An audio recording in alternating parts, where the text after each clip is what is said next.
दुख से बाहर निकलने का एक ही उपाय है। दुख से बाहर निकलने का एक ही उपाय है सुख के विचार को छोड़ देना, क्योंकि ये दोनों जुड़े हुए हैं एक दूसरे से। एक तरफ सुख है तो दूसरी तरफ दुख, एक तरफ जिंदगी है तो दूसरी तरफ मृत्यु है। मृत्यु के पार जाने का एक ही उपाय है जीवन के प्रेम को त्याग देना।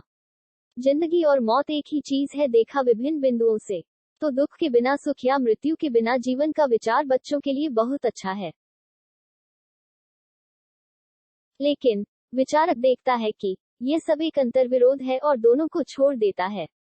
आप जो कुछ भी करते हैं उसके लिए न तो प्रशंसा मांगे और न ही इनाम। जब हम कोई अच्छा कार्य करते हैं तो हमें उसका श्रेय लेने की इच्छा होने लगती है। जब हम किसी चैरिटी को पैसा देते हैं तो हम चाहते हैं कि हमारा नाम अखबारों में छपा हो। दुख अवश्य ऐसी इच्छाओं के परिणाम के रूप में आते हैं। दुनिया के महानतम पुरुष अज्ञात रूप से गुजरे हैं।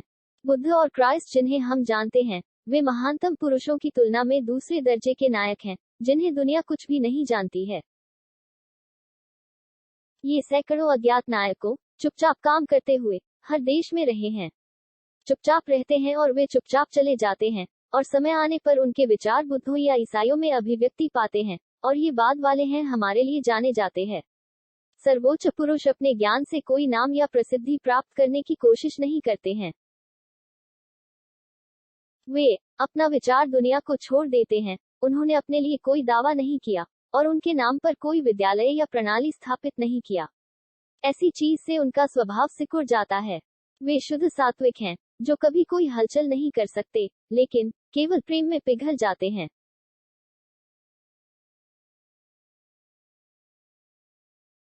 The only way of getting out of misery is The only way of getting out of misery is by giving up the idea of happiness, because these two are linked to each other. On one side there is happiness, on the other there is misery. On one side there is life, on the other there is death.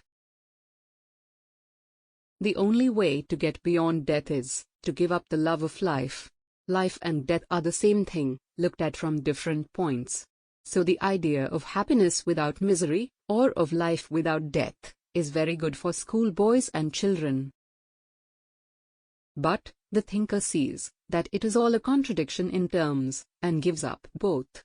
Seek no praise, no reward, for anything you do. No sooner do we perform a good action than we begin to desire credit for it. No sooner do we give money to some charity than we want to see our names blazoned in the papers. Misery must come as the result of such desires. The greatest men in the world have passed away unknown. The Buddhas and the Christs that we know are but second heroes in comparison with the greatest men of whom the world knows nothing. Hundreds of these unknown heroes have lived in every country working silently. Silently they live, and silently they pass away, and in time, their thoughts find expression in Buddhas or Christs, and it is these latter that become known to us. The highest men do not seek to get any name or fame from their knowledge. They leave their ideas to the world, they put forth no claims for themselves and establish no schools or systems in their name. Their whole nature shrinks from such a thing. They are the pure Sattvikas, who can never make any stir, but they only melt down in love.